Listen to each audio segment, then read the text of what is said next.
So here we go, we're going up to the next corner.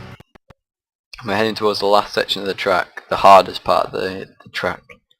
Now your braking point for this, and it's only a very small like braking point, like so you'll only brake slightly, is this dint here. You'll see the barriers come in to make this part of the track thinner.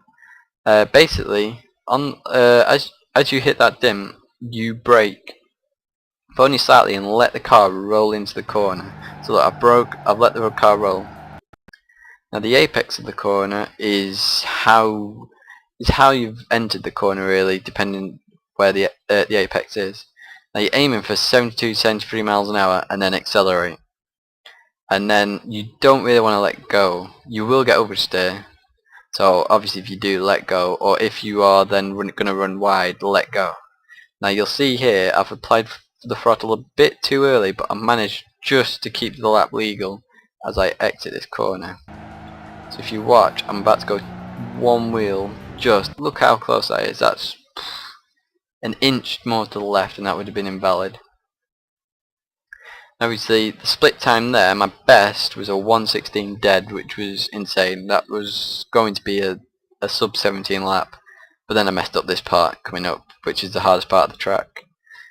Now this next braking point is the start of the curbing on the left, and you brake and you're aiming for 85 miles an hour on the apex of the corner.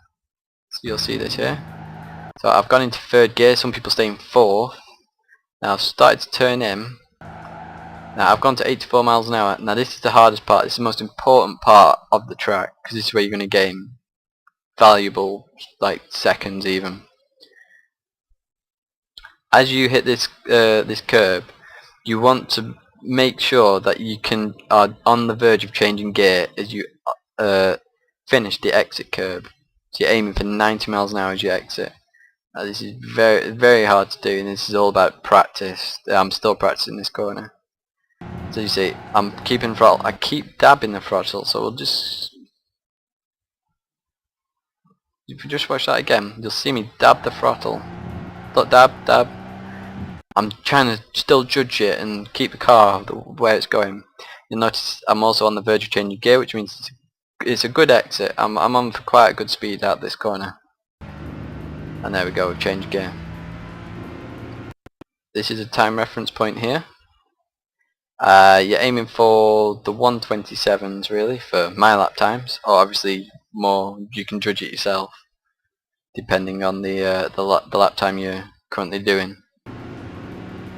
Now we're coming up to this long right-hander, which turns into kind of a second right-hander. Now this is the fourth gear corners, the only one on the track perhaps, or there's another one obviously back there if you take it in fourth.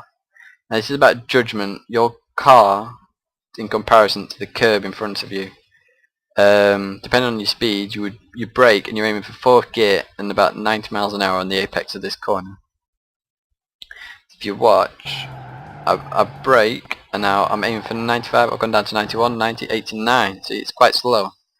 But as I leave this now, I want to be able to maintain 91 miles an hour around this corner. So you'll see me try and maintain that, which I don't think I do, just kind of. And you want to continuously turn into the track. Where it straightens in a minute is your next braking point and turn-in point. This is the hardest part of this sector, I would say, because this is where you're going to lose or gain time. It's where I lose or gain time anyway. As you'll see in a second, this part is your braking and turn-in point, where it straightens up. And then you're aiming for 77 miles an hour on the apex of the corner. So as you see, I turned and broke. I've maintained 77, which is very good. Now on the exit, you want to use the grass, and as you reach the curb, the exit curb, you want to hit your gear change to fourth gear. So as you can see, I've changed gear on the curb. I'm on a very good lap time here. That black flag box, whatever you want to call it, that's another time reference point if you want to know that.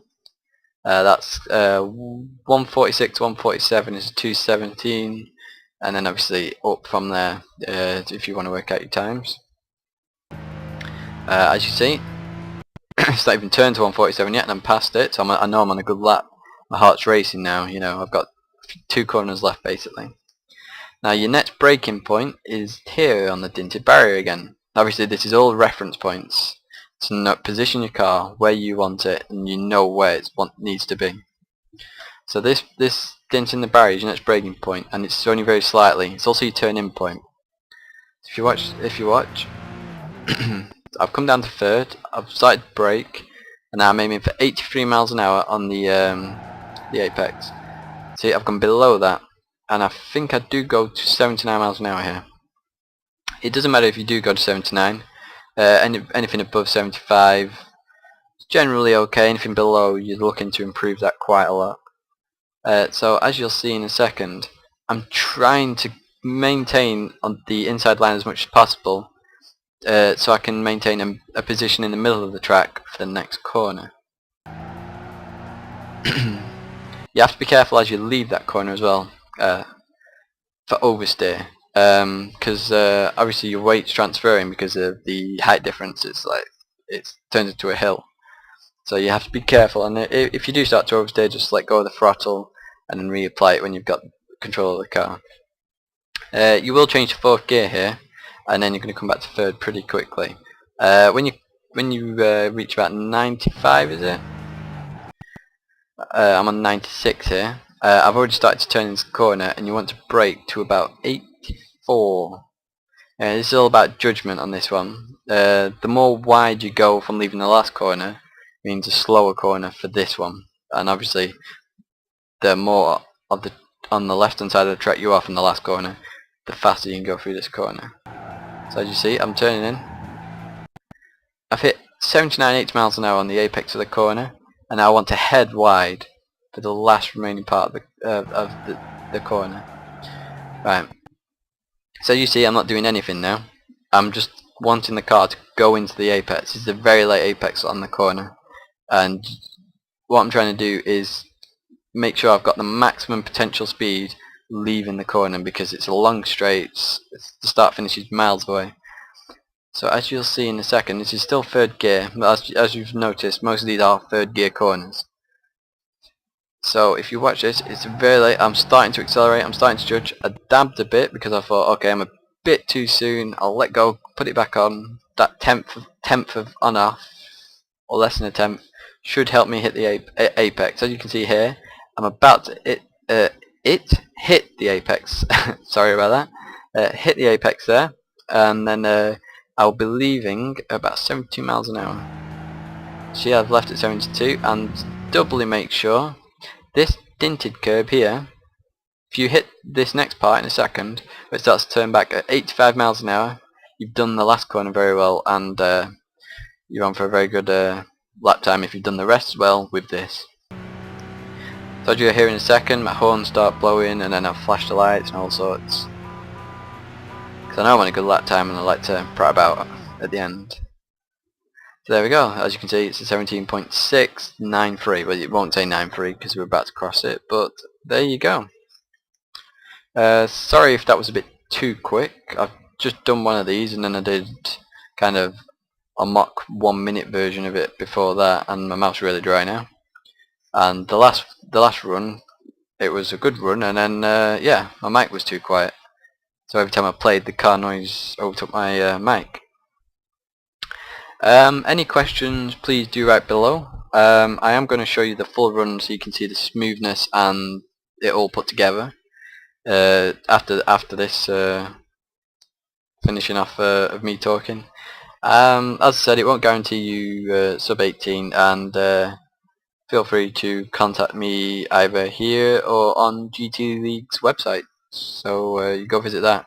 We've also got a very interesting championship coming up with a very interesting prize, so yeah. Anyway, thank you for watching, and I hope that helps.